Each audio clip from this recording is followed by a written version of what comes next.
company, and then I don't have so much fancy pictures like Jordan, a lot of beautiful data. I really like that. And then I totally agree a lot of things that Jordan has been saying. And at Amino, I was actually first hired at Amino 13 years ago. Before, I was actually at Stanford Medical School, and I was the CEO of two Stanford Laboratory spin-offs, and then from I think back in 2012 when we first got started at Amino, we have one thing. Sorry that my right part is still kind of like numb because I just did my sample treatment. So there's one thing, because if you want to be the next Google, everybody agrees that data is the mode, right? And then if you want to be the next Facebook, everybody agrees back then. Growth hacking is the way to go. So you have to have a network effect. So whenever there's a company with us, we always ask these two questions. What is your data mode? What is your network effect? For the last 13 years, it worked really well for Amino.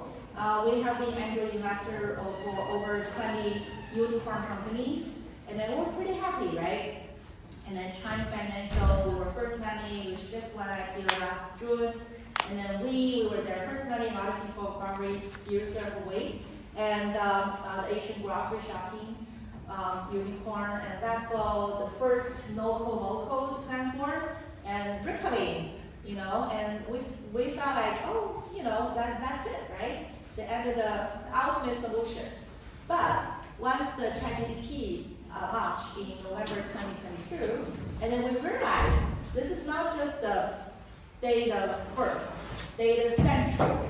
It actually became the power. Data actually became the power for the so-called autonomous software. And then I felt like now is even a better time to actually do early stage investments. And of course, it's the better time than 2012 to actually start a company. Why? Because if you actually drive on Highway 101, and then you will see a lot of billboards, right? So a lot of them are our portfolio companies, and Touring, Rippling, Backflow, even Zoom. And then, but now there is a company really hot, Juice Box. It's only been around for maybe less than 3 years, and then only in their Series B, 2 rounds is already almost a unicorn company. And they were actually, I think the news had it that they started when they were like 21 or something, right? So, what happened? What happened is, right now, people are not just can build, like young kids, you not just build a SaaS, right? So you're building a service as software, meaning that you are replacing a department. You're replacing a function team. So you're even replacing an outsourced group. Like, for example, Rapid, right? So we invest in more, almost like first money into like Rapid, right? So everybody know vibe coding. And then do you need to hire, if you have, my husband always say, oh, hey, honey, I have an idea. I just need an engineer. And I said, don't try to impress your wife with ideas. I can have 100 ideas a day, execute. So he used to hire engineers on Craigslist, 15 years ago, but now you can just use Rapid. Why? Because you can just basically pay maybe, of course it's a freemium, right? So you can just try for free, but you can pay probably $100 a year for a college grad level engineer. So, and then Rapid can also do deployment and production, and then post. And even now, Rapid can actually generate a app for you, right? So you don't even need to, it doesn't have to be a web app, it could be an iOS app. So, the whole function is gone. And if you're a business person, operations person, you can have ideas, but you can impress your wife now with execution, right? So Rapid, that's why they're $9 billion company now. And then Juicebox, the same thing. So Juicebox, they're not just sell you a software, like software as a service. They are selling you service as software, meaning that economically it can actually capture whole, the whole functionality. So meaning that you can charge 10 times more than SaaS product. Once you have a product market fit, it's already a profitable company. It happened to so many of our Fund 4 companies. So our Fund 4 probably just been around for a little bit over a year, and there's already unicorn companies, like a lot of companies, I'm so impressed that, because we have our own AI agents that we're using, right? So if you give me an email, I can build you due diligence report with one click of a button. And then, because you have like data. So agent nowadays, like Juicebox, how it works is 2 steps. Step 1 is data enrichment. So you give me an email, then I can build you data, due diligence reports to enrich the data, right? So number 2 is for agent interaction, agent to agent, token to token negotiation, meaning that token to token, agent to agent negotiation is so beautiful, and they don't need to actually see through your human eyes, right? So they don't even need to know, it's just protocols. One of my friends, they're building API marketplace, right? So in the future, it's going to be thousands of, agents that talking to each other. And then you don't have to, for example, OCR we're using right now, besides autonomous driving and recognition API, which we invested in, was acquired by Amazon and then offered to Amazon developers for free on the cloud. So they said, I think before autonomous driving, the number 1 usability of recognition API, facial recognition, is OCR. So why do we need OCR if we have agent to agent negotiation? Why do we need to print it out? Email to somebody, print it out, and then sign, and then email to another person? No, because you just let agent to look at that information, and you don't even need to see it. So that's why, in the future, it's going to be lots of outcome responsible agents. So they charge you by outcome rather than SaaS. So there are 2. So we thought we're investing in something cool, right? It's called Agentic Platform as a Service, APAS. It's already pretty cool. But we are actually, a lot of times, we are investing in a more beautiful product, which is called Service as Software.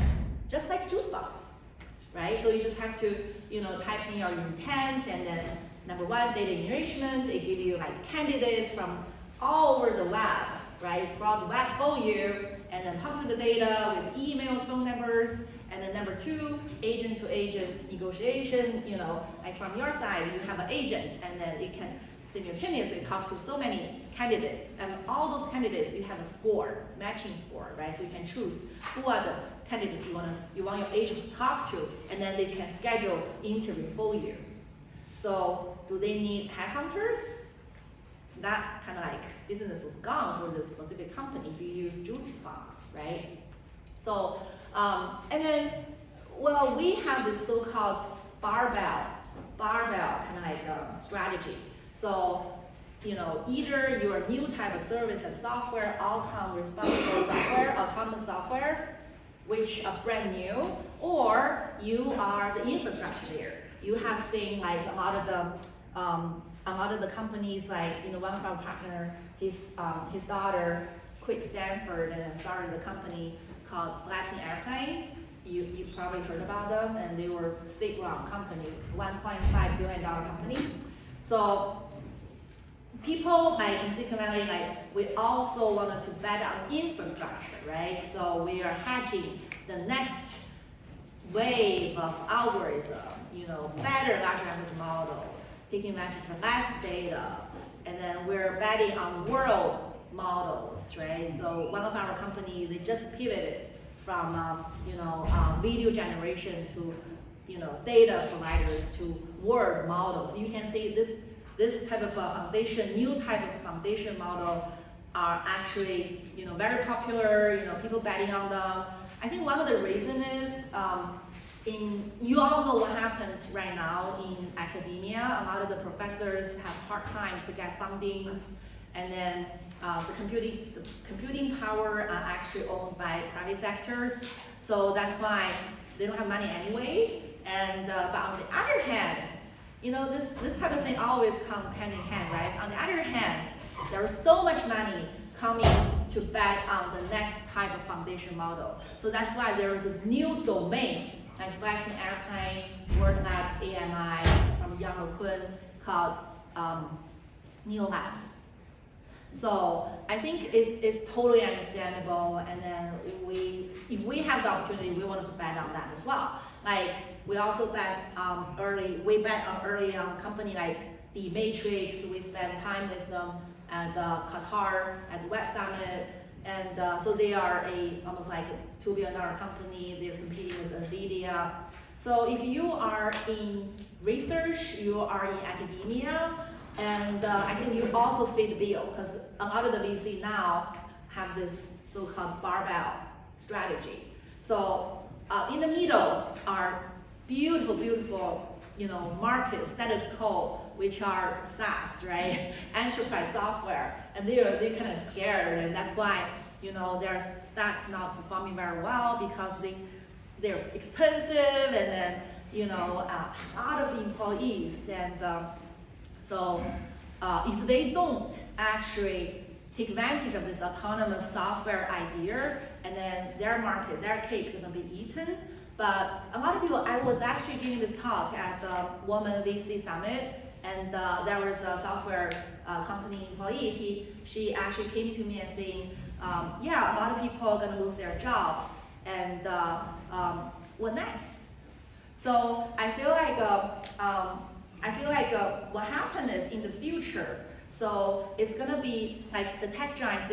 Well, first of all, a lot of people got laid off. Is a norm in Silicon Valley, right? So during pandemic, the stock market was not doing very well, and then people got laid off. But if you are very talented, I know a lot of my friends, they got laid off, but I help them. I help them, find position in startups, because startups are really, really hungry. I think, first of all, if somebody got laid off, it's not necessarily a bad thing, because back then I remember I was in an event and telling people that even though the stock market is not doing very well, but there are some company in our portfolio, I know their data, so they're doing very well. Talk to me, I can actually give you opportunities.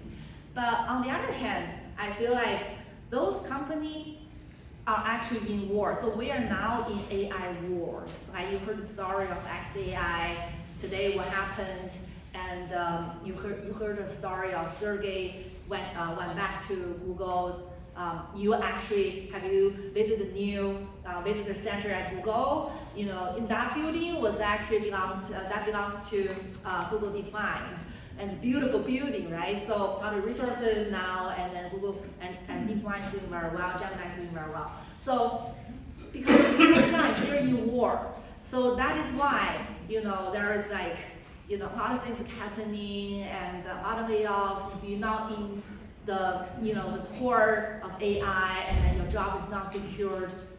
But I think on the other hand, we have been investing in high school kids, and then people got laid off, but they are actually building something, taking advantage of their own kind of domain expertise, and then some area wasn't sexy, and suddenly it becomes really hot because of the agentic AI and then also autonomous software you're building. So we're investing in all these companies. So I think the solution is that everybody can actually build your own company, because it's obvious, right? So before you have to have a server, your own server, set up your own server, hire engineers. But now, if you have an idea, you can have your own company.